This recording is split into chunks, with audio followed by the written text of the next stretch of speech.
àwọn ń gé ní púpọ̀ gan bẹ́ẹ̀ púpọ̀ ńbẹ́ so lábẹ́ àdúrà fáwọn olólùfẹ́ akẹ́kẹ́ bá fi nìkan kún níbi tí ẹ ti sọ̀kalẹ̀ àwọn tí wọ́n já àwọn àlùfáà ó mímọ́ káwọn náà ràn wá lọ́wọ́ lérí ọ̀rọ̀ ẹ̀sìn yìí. àlùfáà wa farabalẹ̀ àlùfáà wa Sheikh Ahmad Labeeb adamallahu hayatahu ọlọmọsà san àlùfáà wa Labeeb lẹ́san mi bàbá Sheikh Ahmad Labeeb bàbá mi nù bàbá rẹ nù kọ́ sí mu bó ti dáa kéèyàn máa ṣe nù. wàláì mi àti bàbá láti jọ òun jojúmọ́ làwọn ń sọ̀rọ̀ wọ́n tún pè mí lálẹ́ àná èmi náà tún pè wọ́n láàárọ̀ yìí. n ta n pè léyìn àná.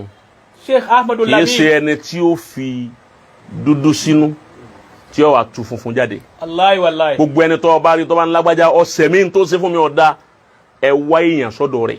Allahu Akbar. kò láburú kankan nínú. sọ́dọ̀ ẹni tó bá láburú nù tí wọ́n bá tún wá ní ẹsẹ̀ bò ọ̀sẹ̀ kankan fún mi ọ̀làburú tí ó ṣe nù. Subhanallah. ó rí kí mo sọ kí ni kan jọ́nà tá à ń sọ̀rọ̀ mo ní Sheikh Labeeb mo lọ́wọ́ àfa Labeeb wọlé. àní mo sọ bẹ́ẹ̀ fún wọn pé atáyé ṣe lọ́rọ̀ yóò lé. wàláì kò ṣe lé bó ti rí mo sọ bẹ́ẹ̀ fún wọn wàláì. wàláì kò lé.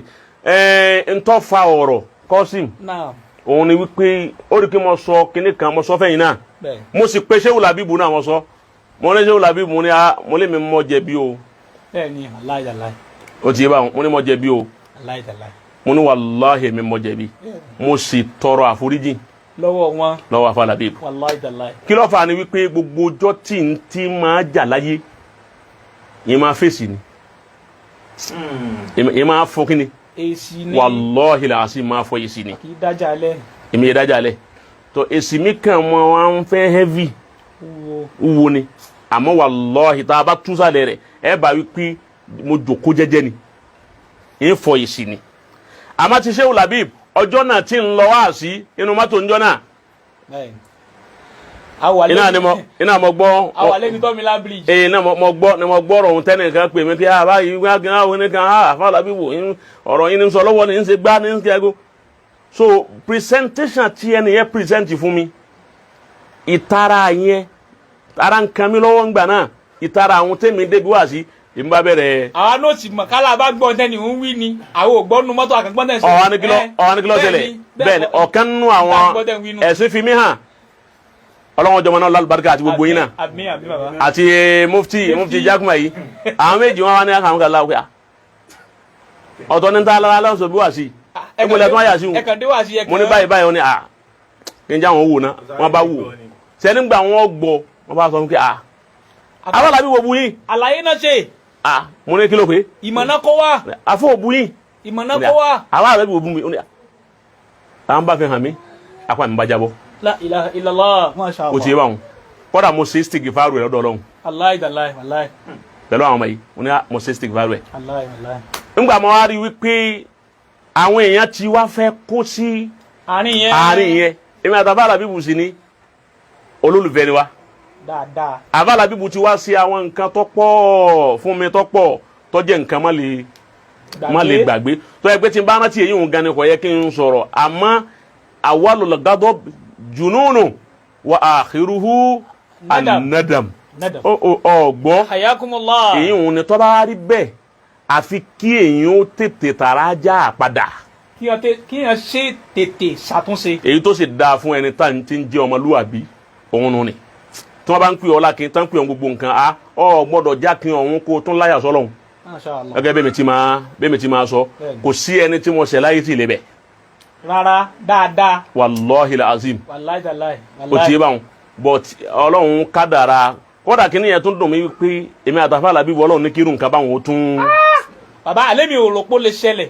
ọ̀padà tó wá dùn gbogbo àwọn tó wájú olólùfẹ́ tí wọ́n fẹ́ Sheikh Labeeb tán fẹ́ mi náà làwọn wá ń pè ẹ̀yin méjèèjì ẹni wa ní. àní Sheikh. làfà wa ọ̀kan náà àfà wa àgbà wa dìde pé òun lọ́dọ̀ àfà Labeeb òun lọ́wọ́ débẹ̀ lọ́wọ́ parí gbogbo ọwọ́ parí gbogbo ẹ̀ a jẹ parí ẹ̀ bẹ́ẹ̀ ó ti yé báwọn làbá fi ó rí pé àwọn ìwọ tiẹ̀ ló tún wájà àfà Labeeb ń sọ̀rọ̀ lẹ́ẹ̀kejì ìwọ yìí lọ dá yín wọn lẹ̀ àmọ́ ewo ti gbára ẹ̀ lẹ̀ lẹ́ Sheikh Labeeb ti wá àfà Labeeb ti wá di wípé ó tún fẹ́ wá máa Kọ́símù yìí ju èmi náà lọ èyí òun ni wà nígbà. bàbá ti wá sọ mí nù ẹ wá gbá èmi náà lọ àbálùlì bí rínú ayẹsí wà rọjú lù. so Sheikh Labeeb wallahi summa billahi alladhi la ilaha illa huwa. ṣé wọ́n ní nítorí ọ̀rọ̀ yín. àfààní. àwọn wà ní airport wọ́n fẹ́ fly wọn lọ sí Abuja nítorí ọ̀rọ̀ kẹ́ ẹ̀rọ ọlọ́run kan á pè wọ́n pé ṣé Labeeb mo fẹ́ràn yín mo sì fẹ́ràn àbáwá táyé ṣe irú kan wà nígbà àbáyẹ sẹ́ndì account number bàbá ló ṣe míà. Allahu akbar. bàbá sọ fún mi pé ó ṣe 100,000 sáwọn. látara ìfẹ́. látara àfẹ́. Sheikh Labeeb jẹ́ ẹni tí Ọlọ́run ní kí wọ́n fi sí ọ̀dọ̀ wa púpọ̀ wọ́n sì máa gbé e léjú ìpè ọ̀hún tí mùdírù ni kọ́dà béèyàn bá ń bínú mùdírù yóò dọ̀ta àfa Labeeb. bẹ́ẹ̀ni.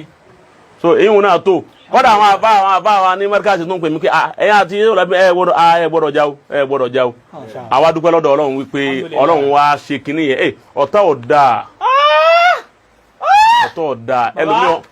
ẹlòmíọ̀ gbẹ àfa Labeeb ọ̀yá ẹ̀fún lẹ́sì àfa àyàkùnmá ṣe ẹ̀gbọ́n tó tún wí. ẹ gbọ́dọ̀ gbà. mo ní ara mo ní mo gbọ́ mo àyà dákẹ́ mo fi ẹ̀ẹ́nẹ́jẹ̀ wọ ìyọ́ bá ń tọ́ da jẹ́. Mashallah. ẹ̀ẹ́nẹ́jẹ̀ wọ́n bá ń tọ́ da jẹ́ èmi àti àfa Labeeb ọgbà àti 2 elephant bí sọ ma wí ni àti 2 elephant. àni abajaki 2 elephant. bọ́lọ̀ ti dá àfa Labeeb nù bọ́lọ̀ ti dá nù pẹ̀lú àníyàn rí àtàníyàn dáadáa tó Sheikh Labeeb Ọlọ́run ó san yín lẹ́san olóore. Allahumma amin.